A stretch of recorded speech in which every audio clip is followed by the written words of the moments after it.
Mana birga chiqib haftaga to'y berib otar ekan. Bo'lajak nimada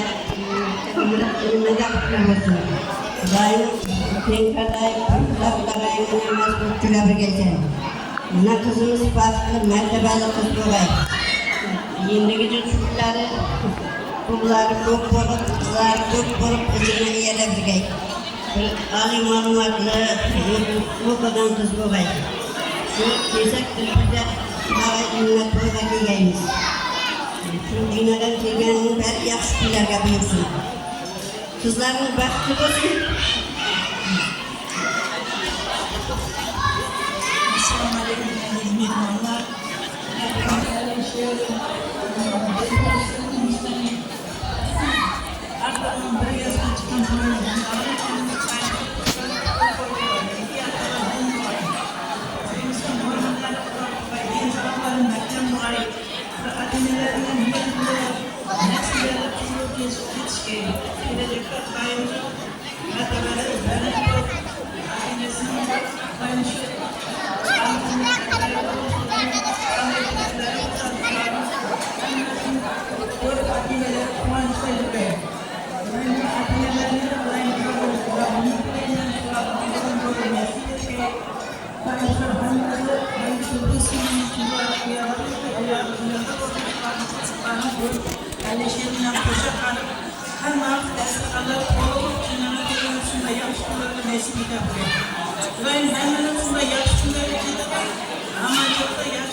Sure.